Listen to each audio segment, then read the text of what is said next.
4 डिसेम्बराव सिसिट'आखौ आसामनि गिबि मन्थ्रि बिथाङा केबिनेटआव सावरायनानै ग्रुप अफ मिनिस्टारजों सावरायनो थाखाय जोङो माखौ लानानै प्रतिबाद खालामदों आरो माखौ पइन्टआव जोंहा अबजेक्शन दङ ग्रिभेन्सेस दङ बेखौ लानानै बिथांमोना सावरायनो लिंदों जोङो रिटेनलि होगोन आं दहायनो बुंदों सिंगल एजेन्डाया जाहैबाय जे मोनद' हारिखौ एसटि होनायखौ जों अपोज खालामो जों रावबो हारिनि हेंथा नङा बिथांमोनाबो आसामनि इन्डिजिनियास पिपल आसामखौ रैखा खालामनोब्ला जों खौसेयैनो गसंथानांगोन किन्तु indigenous versus existing tribal new ST versus existing tribal बिनि गेजेराव जुदि कनफ्लिक्ट जायोब्ला ओरै नोङो गुबुननिफ्राय जुदि इलिगेल एनक्रचमेन्ट इनफिल्ट्रेशननि जि परिबेस बे परिबेसाव जों बोरै थावरिगोन दा बेखायनो जोङो गुबुन इनफिल्ट्रेटर्स एनक्रचार्सफोरजोंबो जों जुजिनांगौ गावनि इन्डिजिनियास मानसिजोंबो जों जुदि टक्कर होलायनांगौब्ला आरो दिनै हिलआ कार्बि आंलं आरो डिमा हासाव बे आलादा मोनसे पकेटाव दङ बिनि गाहायाव थानायखौ प्लेन होदोंमोन दा हिलनि पकेटा आलादा प्लेनावनो जुदि मोननै केम्प खालामनानै होयोब्ला भेलि आरो मोनसेथिं प्लेन आरो प्लेननि गेजेरावबो आरोबाव जुदि जाबसिननानै होयोब्ला बेफोर बिराद कुइसनेबल आरो बेयाव कनस्टिटिउसनेल मेटार दङ दा लिगेल मेटार दङ बेफोरो कनसिकुवेन्सआ मा जागोन बिनि सायाव जोङो ग्रुप अफ मिनिस्टारनो जोंनि पइन्ट्सखौ जोङो होगोन खेबसेनो बेयो जोबनाय बाथ्रा नङा खारन बिथांमोना प्रतिवेदनखौ होबाय होनायनि उनावसो जों नुबाय बिथांमोना सिगाङाव बुंदोंमोन जे कुनु क्षय क्षति जाया नट ए सिंगल पइन्ट एक्जिस्टिं ट्राइबेलनि क्षति जाया किन्तु दिनै जि प्रतिवेदनखौ होबाय सरकारा बुंदों जे जों बयनिबो खोथाखौ नोजोराव होनानै जोङो रिकमेन्डेसनखौ होदों किन्तु जोंनि ग्रिभेन्सेसखौ जोंनि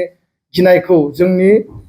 माने कनसिकुवेन्सआ मा जागोन बे खोथाखौ जों बुंगोन जोङो जातिनि खौसेथिनि अस्तित्वनि सार्थआव जों बुंनो गोनां समाव जों बुंगोन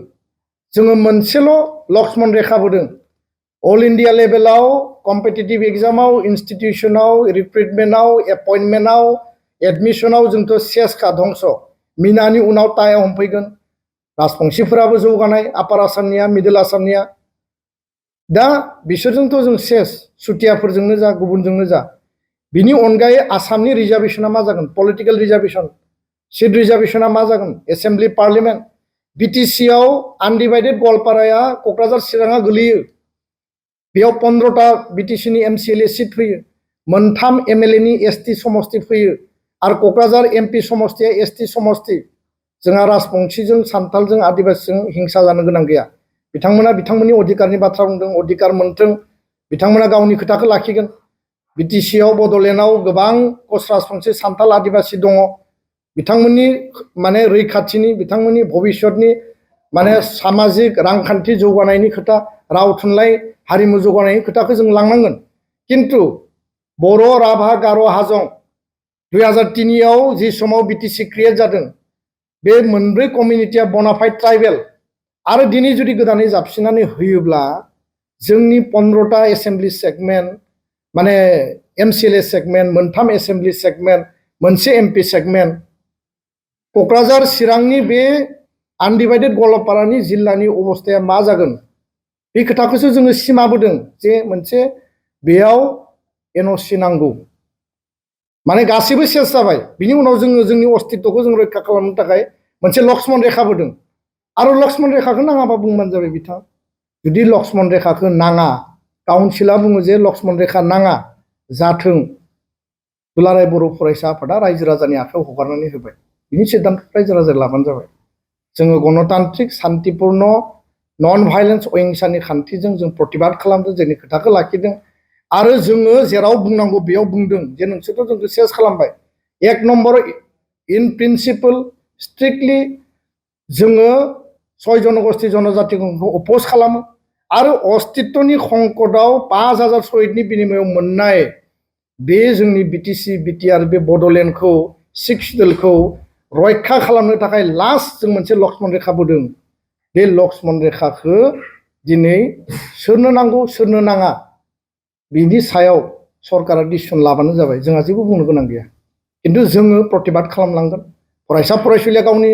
भबिष्यतखौ लानानै प्रतिबाद खालामगोन बिथांमोना सानदों जोंनि समाथ' बारबाय जोंनि समा ना साख्रि मावनायनि सम दंबावो ना फरायनायनि सम दंबावो ना एडमिसननि सम दंबावो मन्थ्रि एमएलए जानाय माबा जानाय दिनै बे खोथा बाथ्राफोरखौ लानानै गोबां जोंखौ बांसावदों जे राजनितियाव फै ओरैयाव फै पलिटिकेल कालार होनायनि टाइम नङा दायो दा नैबे घटनाखौ लानानै पलिटिकेल कालार होनाय मूल अबजेक्टिव मूल एजेन्डा मूल मुद्दाया जाबाय 6 जनगोष्ठी जनजातिकरण बिटिसि बिटिआर खौ जों बोरै बासायनो अल इंडिया लेभेलाव जों बोरै बासायनो आसामनि लेभेलाव जों बोरै बासायनो बेखौसो रायलायनांगौ खोथाया बेसो आरो फरायसा फरायसुलिया गावसोर साख्रि मोनगोन ना मोना फरायनायाव एडमिशन मोनगोन ना मोना बिसोरनि भबिष्यतआ मा जागोन राजनीतिक भाबै संबिधानिक भाबै इडुकेसनेलि मा जागोन रिक्रुटमेन्टआव मा जागोन बेखौ लानानै बिसोरहा गिनाय दङ सोरबा बिपिएफ नि न'खरनि इउपिपिएल नि न'खरनि बिजेपि नि न'खरनि जि दलाव थाया मानो बिसोरनि गथ' गथायानो दिनै बे रेलियाव दङमोन बेयाव रावबो पार्टी बेबायदि गैया रेलियाव बयबो फैदों बयबो गावनि भबिष्यतखौ लानानै सिन्ता बिमा बिफानि दिना थांबाय जोबलांसिगोन बिदिनो खिन्थु बिसोरो मा जाहैगोन उनाव बेखौ लानानैसो सिन्तालाय आरो बेयाव जुदि राजनीति गेलेयोब्ला बे अत्यन्त दुखुनांथाव खोथा जोङो बेफोरखौ लानानै जों मोदै हुगारनो माने बे परिबेसाव फैयो बेफोरखौ लानानै दिनै बिटिसिआव राजनीति गेलेनायनि खोथा गैया राजनीति खालाम जातिनि सार्थआव बयनिबो सार्थआव खिन्थु बे जे मोनसे बिराद सेन्सिबोल जि इस्यु बेखौ लानानै राजनीति खालामनाङा गोजोन्थों सार मोनसे सोंथि